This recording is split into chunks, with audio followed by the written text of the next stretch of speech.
Hi, everyone, and welcome back for another episode of Malice in the Mitten. I'm your host, Tracy Preston, along with my bestie, Christine Mulligan. Hey, Christine. Hey, Trace. How's it going? What are we getting into today? Well, before we get started, I wanted to let you know that a listener commented on YouTube about the show that we did on Ramsey Scrivo. Remember the mother who was after her son, she killed him and chopped him up in a bunch of pieces and left his remains on the side of the road in garbage bags? Remember that show? Vaguely, unfortunately. Well, yeah, what did they say? Okay, well, our listener is at Creative Heart, and she actually grew up in St. Clair County, which is around that area where the story took place. And she just found our show on YouTube, and she said that we were on point with our views about that wacko mom. And I told her I'd let you know. Yeah. I'm so happy. She said she's so happy that she found us, and she loves true crime. So a big thank you at Creative Heart. Welcome to the podcast. All right. Yeah, welcome. Yeah. All right. So today's story was researched and written by Angela Sinclair. And I do remember watching this story on Unsolved Mysteries a few years ago. And I remember thinking that this dude was a horrible, horrible human. So let's get into it. This is Season 6, Episode 7, Shannon Mohr. Shannon Mohr was born on September 1st, 1954, in Toledo, Ohio.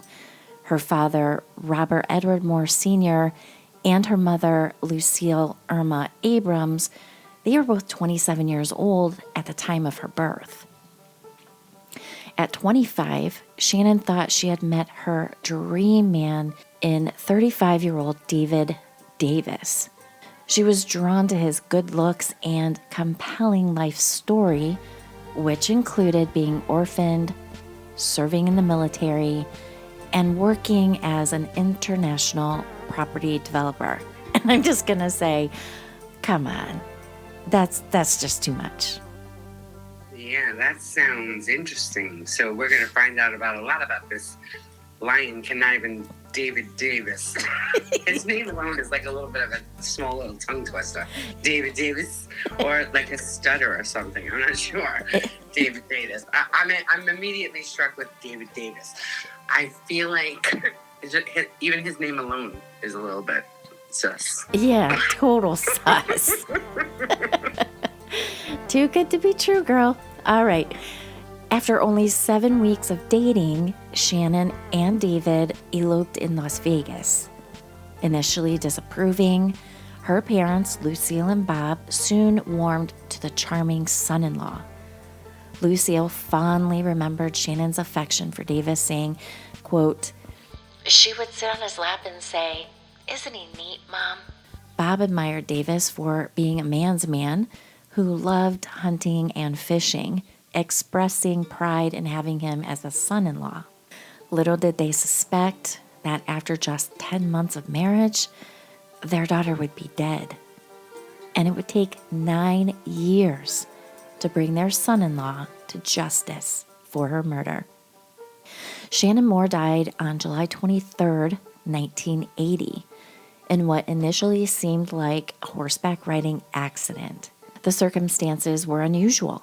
In the mid-1970s, David Davis, a former pharmacology student, dated Kay Kendall and discussed committing murder with succinylcholine, which you and I call sucks, right?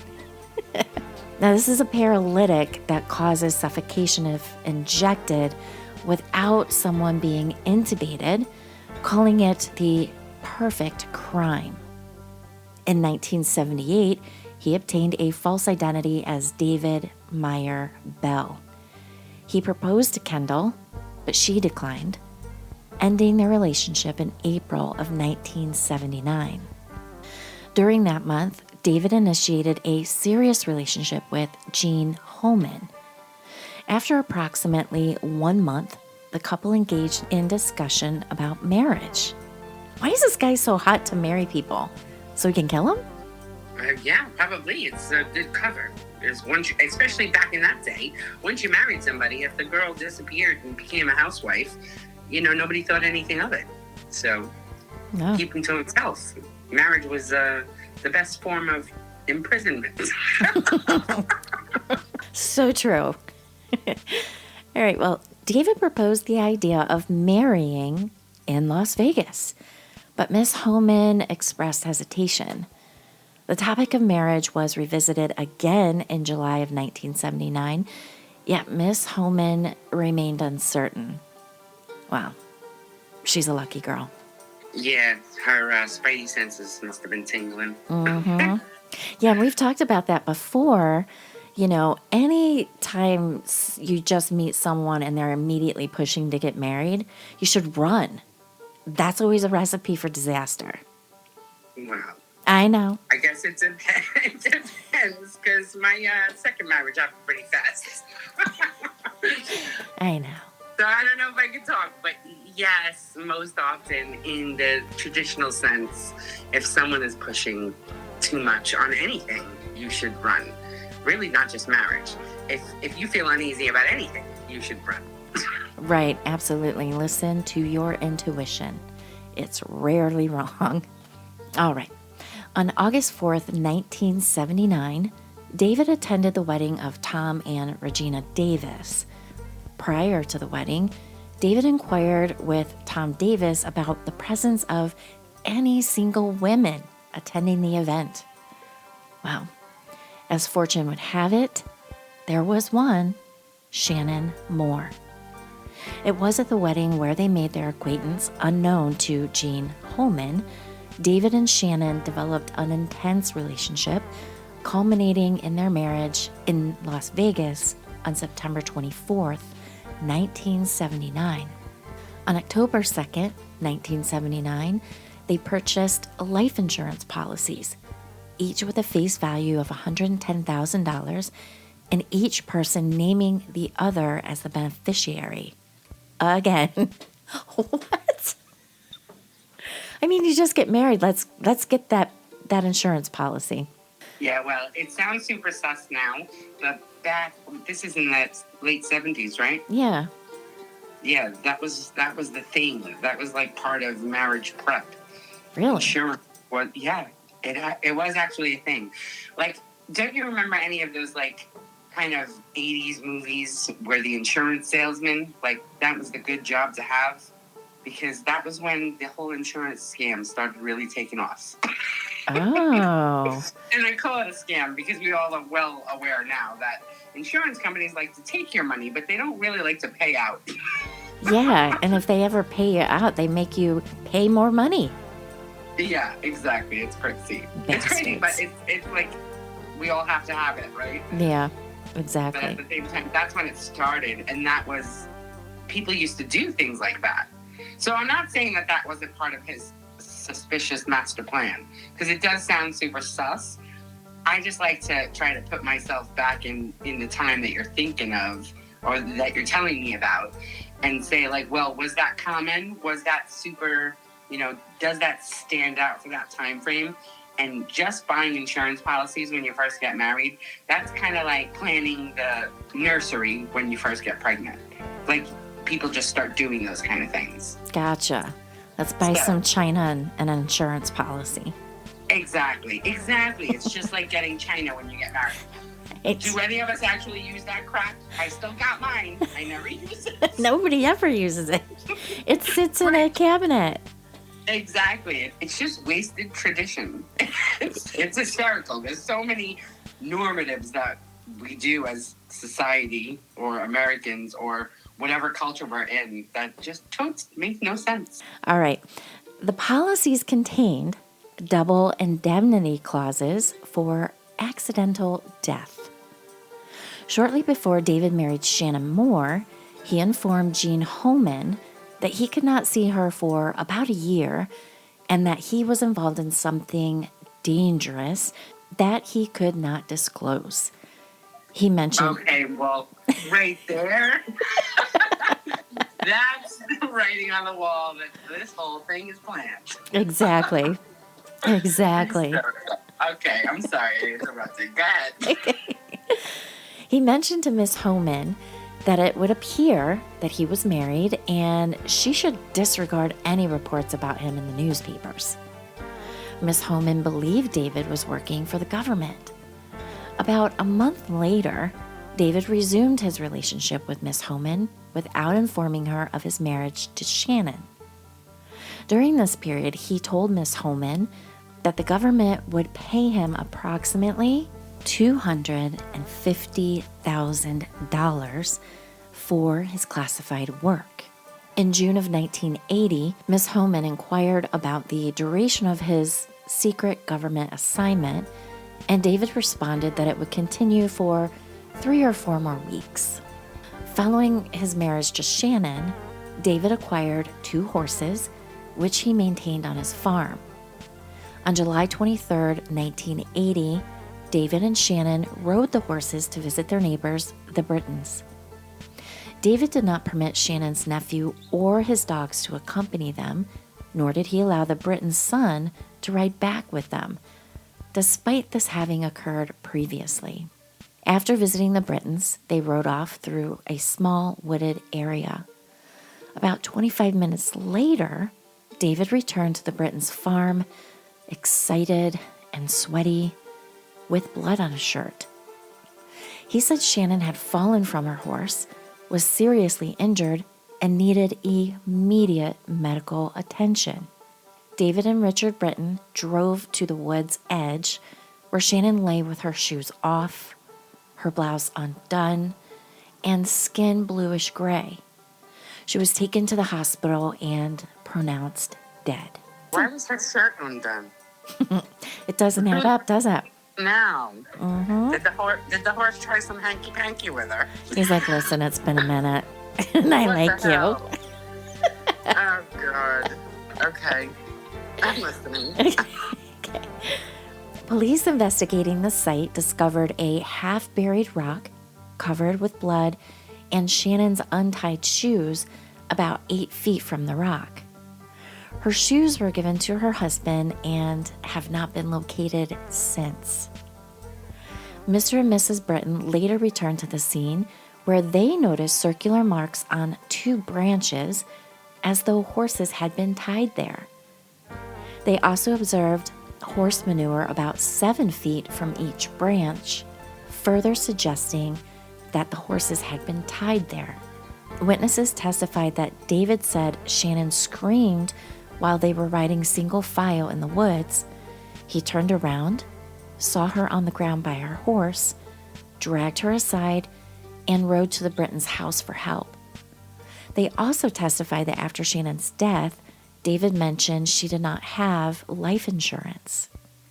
At the hospital, David stated that Shannon's body would be cremated. Her parents objected and argued with him about it. Mr. Britton convinced David to let her parents take her body to Ohio. It was temporarily kept in a Hudson, Michigan funeral home, then moved to Toledo for embalming. Her clothing was removed and apparently lost in the process. On July 23, 1980, Shannon Mohr's mother noticed scratches on David's face and hand at the hospital. The next day, Regina Davis saw scratches on his face, which David said were from tree branches while riding. On July 25th, funeral director Roberta Shirting also observed the scratches and noted that David had makeup on his face.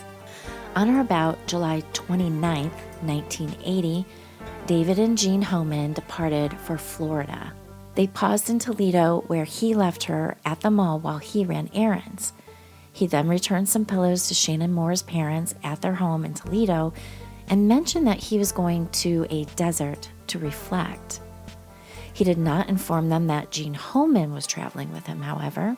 According to Miss Homan, David did not disclose his previous marriage to Shannon, her recent death in an accident, or her burial that took place a few days prior. His behavior did not suggest that someone close to him had recently died. David and Miss Homan remained in Florida for 1 week, after which Miss Homan flew back to Michigan. Shannon's parents became suspicious about the cause of her death upon reflecting on David's denial of her life insurance policy.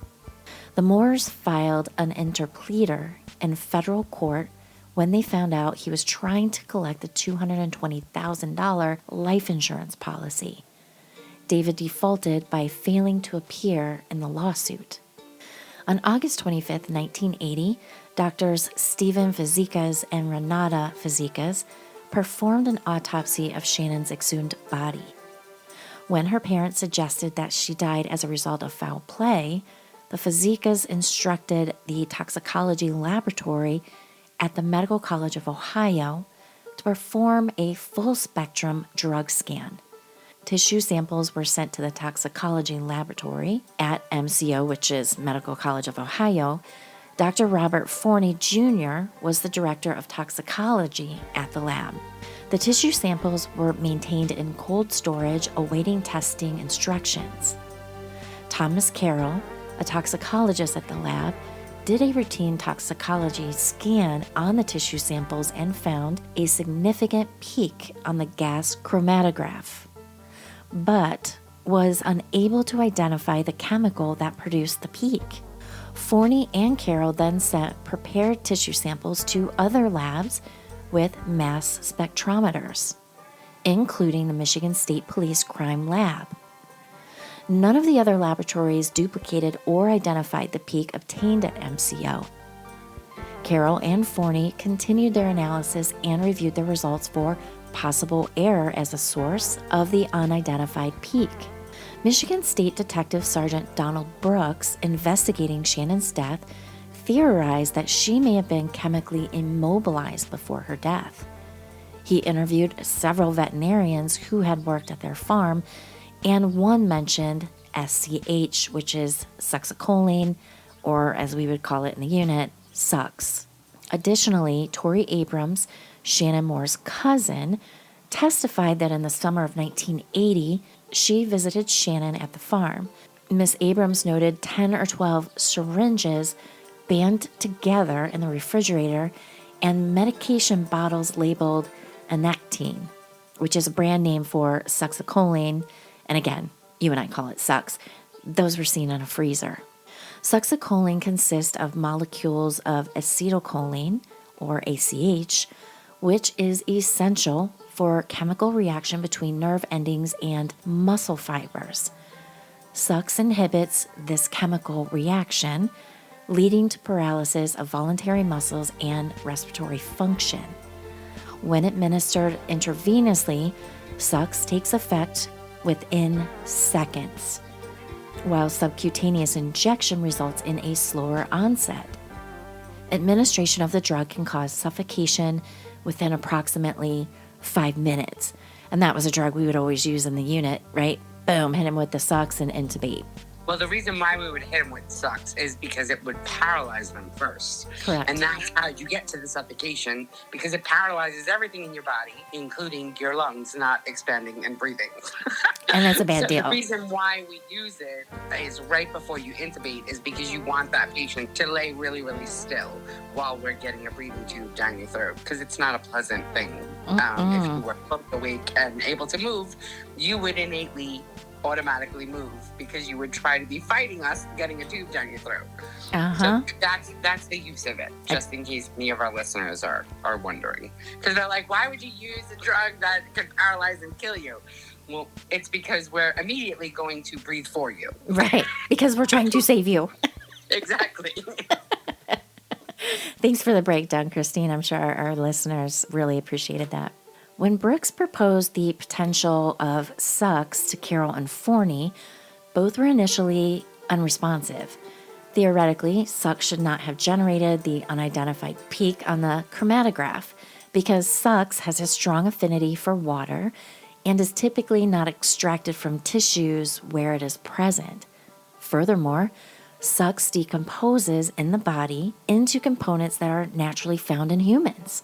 So to rule out Sux as the chemical causing the unidentified peak, Carroll tested Sux with the gas chromatograph and found the exact match with the unknown peak.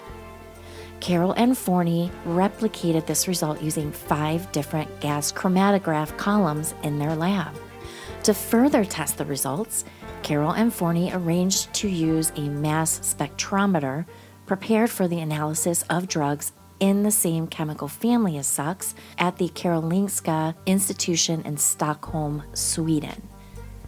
Identification by mass spectrometer of an unknown drug in tissue sample requires preparation of the sample. Forney and Carroll developed a process to prepare the sample that they believed allowed them to detect Sucks in a tissue sample. Dr. Forney testified that the procedures used were well accepted. First, they extracted the unknown drug, assumed to be Sucks, from water molecules in the tissue by ion pair extraction, hexanitrodiphenylamine.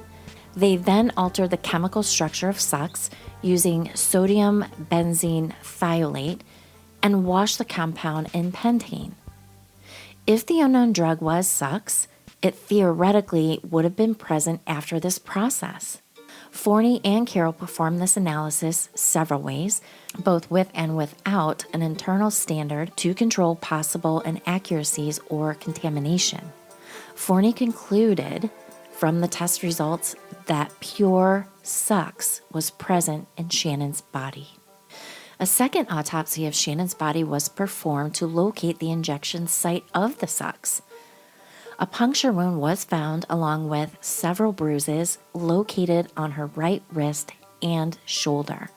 Forney returned to Stockholm to analyze the tissues from the second autopsy and detected high concentrations of Sucks around those bruises and concluded that Shannon had been injected with Sucks and that the drug is what caused Shannon's death. Dr. Peter Goldblack, an anatomical pathologist, examined Mohr's upper right shoulder and identified a cyst consistent with subcutaneous injection of Sucks. Dr. James Harris conducted an examination of Shannon's brain, brainstem, and upper spinal column, determining that Shannon had sustained a slight contrecoup injury, which is damage to the brain on the side opposite of the impact, and that did not cause Shannon's death and may not have even rendered her unconscious. On October 13, 1981, a one-man grand jury indicted David for first-degree murder. On December 24, 1981, while sailing near Haiti with his new companion, Monica Yozel, David contacted his attorney in Michigan. Subsequently, he left both the boat and Mrs. Yozel in Haiti, stating that he needed to return to Michigan to address some legal issues concerning the alleged negligence in his wife's death. He advised Miss Yozel to travel to Florida and secure employment until his return. Miss Yozel did not see him again until the trial. Jesus, all these women are just escaping their own deaths, as far as I'm concerned. Yeah, where did this Yozel come from? What happened to Homan? He's everywhere he goes. He's just grabbing a new chick. Well, remember, Homan doesn't want to get married. He left her. Remember, they went down to Florida. And he left her in Florida? He must have. It's nuts, right? Because, Haiti's not too far from Florida. That's why there's so many refugees that used to come. I don't know if they still are, but when I was living down there, it was sad. Remember all that? On the rafts and all that shit. Yeah. That was a long time ago. You're aging yourself. I know. But I sound young and vivacious, so fuck it. All right, so what's up with this Yozel now? So she's another one getting conned. Yeah, well, thank God he left her and said, go back to Florida. So she's lucky. That was the end of her story. In 1987, the Michigan State Police and the television show Unsolved Mysteries produced an episode about Shannon's death, which aired in November of 1987. No new information emerged until the episode was rerun in December of 1988. A few days after the December 28, 1988 rebroadcast, David was located. A viewer in the United States contacted the police and identified him as a former boyfriend named David Meyer Bell.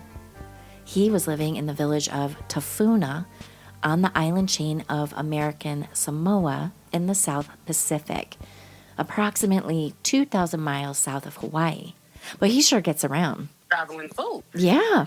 And how does he get around with all these name changes? Yeah, maybe he's hustling these women left and right. Maybe that's where he's getting it. Yeah, apparently. Yeah. But I'm wondering, I mean, with all the new things that are coming out with, being a female and my last name not matching my birth certificate and all of that, like, it's been a debacle and it's been a little bit worrisome. But this guy, like, changes his name like he changes his underwear and he's got no problems anywhere. I'm confused. I know. Well, you know what? It's the 80s. You can get away with that shit. Yeah, I guess so. That's true. Mm-hmm. Okay. All right. Right. I forgot about the time jump. Yes. Yep. You're right. Yep. So David had previously obtained a Florida driver's license under that name. On January 6th, 1989, he was arrested. Well, finally. Police discovered that in 1985, he had moved to American Samoa, where he resided in a one-room shack. Before that, he had lived in Florida, Haiti, and Alaska, among other places. In 1986, he married a 21-year-old Samoan woman. He informed her that his first wife had died in an accident. In American Samoa, David secured employment as a chief pilot for Samoa Air, a small commercial airline. He was apprehended on his way to work at the Pago Pago Airport. Subsequently, he was extradited to Honolulu, Hawaii, where he confirmed his identity and voluntarily agreed to return to Michigan to face trial. In exchange, federal authorities dropped charges of unlawful flight. 3.5 weeks later, he was returned to Michigan to stand trial for Shannon's murder.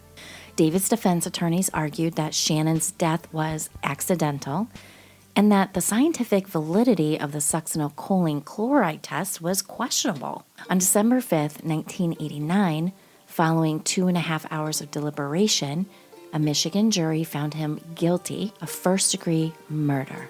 He was subsequently sentenced to life imprisonment without the possibility of parole. For Bob and Lucille, the verdict marked the conclusion of their 9-year pursuit of justice. On November 9th, 2014, after serving 25 years, David died in a prison hospital at the age of 70. Bob and Lucille have also passed away. Well, shit, yeah, they did. I mean, if he was 70 at the time, they were long gone. Yeah, that's crazy bonkers. But the last part, you said that he got a job as a pilot. When in this story was he ever a pilot? In the beginning, didn't you say like he was an orphan or whatever and he was some kind of executive or something? He served in the military, so maybe he was a pilot in the military. That just came out of nowhere. And then I was like, oh my God, that's why he was all over the place, because he was a pilot. So he was probably getting jobs flying to all these places. And back in the 80s, being a pilot, that was like the macho man thing to do. Yeah. I mean, you hear all the Delta stories and American Airlines stories. What is it, Pan Am? Remember Pan Am was real big? And they were like the ultimate playboys, the Pan Am pilots. Well, at least from the stories. What the hell do I know? I was a kid. Right. But you know what? That also explains why this cat was picking up women left and right. He's a freaking pilot, right? Yeah, that big factor in his suaveness for sure. Mm-hmm. Well, I'm glad he finally got what he deserved. And any of these women that were involved with this guy, I bet they were just, could you imagine, like being involved with someone and then they're on Unsolved Mysteries? I'm super confused on how he got his hands on so much succinylcholine. Where did he get the sucks in the first place? I don't know. Well, he was a pharmacology student, so maybe. Oh, yeah. Right? Yeah, but where did he, yeah. I mean, so that explains his knowledge of it. Mm-hmm. So that ties that up in a little bow, but where he got it, maybe back in the 80s. Well, you know what? Before Pyxis machines, which Pyxis machines in hospitals are like electronic filing cabinets that you have to sign in and sign out drugs, and it's very easily traceable. But back in the day, I guess it was easier to just abscond with medication and have it go missing. Yeah, so, the drugs weren't on lockdown like they are today. Yeah. Right? Because you got to do your bio. I know our Pyxis, we had to put our fingerprint in it. Yeah. So everything that you took out was tied to you. back in the 80s, they didn't have that. So, okay, that tracks. Yeah. And now, today's day, nobody would get their hands on that much succincillity and just have it chilling in that fridge. That's just not a thing. Well, the crazy thing is that, this guy must have just been whatever when he learned about it. Like, his twisted brain is like, I can kill people with this. Yeah, and the messed up thing is because of the Homan chick and the fact that he was with her and then lied to her and said he wouldn't be able to see her for a year and all that. And then literally went off, eloped with some chick and married her, stayed married to her and plans it out, got horses and everything to set up the accident thing, and then injected her to paralyze her and left her for dead. The whole thing is very calculated, but at the same time seems haphazardy. I don't know. This guy was... He was a special kind of evil. Yeah, he was. And there are actually quite a few. I remember listening to some really good podcasts a few years ago. There really are a lot of these one and done murders out there. It's like they think about it and fantasize about it and they do it and then they never do it again. Those are the fuckers that you can't catch. Can't catch. Yeah. And the thing about this whole thing is it didn't even pan out for him. Because he didn't even get that insurance money because he didn't show up. Yeah. It didn't even work for him. So this whole thing was an elaborate scheme for nothing. It fell to pieces. This poor woman died for nothing. Yeah. I mean, not that his greed would have been something, but I'm saying that was his plan at least, and that didn't even work. So it's double jeopardy on the pathetic heroism. You know what I mean? I don't even know how to verbalize that. Yeah. It's just an extra insult to injury. Yeah, and I want to circle back to with this, Shannon's blouse being undone and her shoes. So if anybody watches the Unsolved Mysteries episode, if you've seen it in the past, there's also a link to it in the show notes. They just kind of laid in the grass and, he was trying to get it on with her. Can you imagine that? You think that your husband's being all romantic and all that shit, and all he is doing is getting you in a position where he can, boom, pop you full of socks. Yeah, well, it kind of sounds like with the scratches on his face and all that, and the bruises on her arms where he was trying to inject her, it kind of sounds like she must have been going along with it and then all of a sudden realized that he was going to stick her with a needle, and she probably started freaking out, so they probably wrestled. Which is why her shirt got undone, because she was trying to pull away and run for her life, most likely. Right. She probably got one good puncture, and she's like, "What the hell?" Yeah. And the fact that she had bruises around the puncture mark tells me that, in my opinion, that he was probably grabbing onto her arm so hard with one hand and stuck her with the other, Yeah, and held her down because, when we would give it in the hospital, in the unit, we had IVs. Yeah. It's immediate shit. This takes a little more time. Which is heartbreaking. So you could tell by her disheveled appearance upon discovery that she did fight for her life, but unfortunately with that medication, it wasn't going to go anywhere. Yeah. And I think... God, what an evil bastard. Yeah. And I think his plan just kind of fell to pieces because, he's telling stories oh, there's no insurance and the scratches on his face. Thank God his parents were like, we have a problem here. Thank God they were all over it. Yeah. But it was probably an uphill battle for them. I'm sure. That's a shame. 9 years. 9 years fighting for their daughter. Great story, Angela. Thank you so much. And thank you, everyone listening. Please keep coming back. Listen to us on YouTube. Give us a like and a share. And tell your friends about us if you like it. Michigan's crazy. And tell us what else you want to hear. Give us some ideas. Yeah.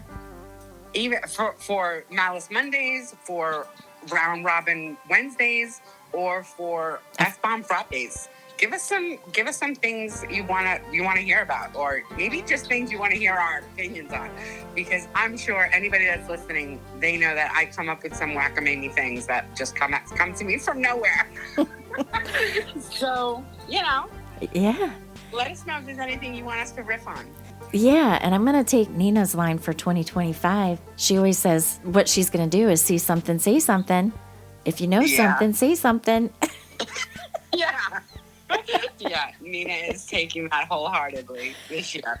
See something, say something. She's not going to let anybody be. talked too nasty or pushed aside in public, she's going to say something. My little 5'2" wife is going to, be a patrolman. She's a little stick of dynamite. And, it's funny. I was just thinking about her this morning because I'm leaving for California tomorrow. I'm like, ooh, I wonder if I'll have to say something on a plane.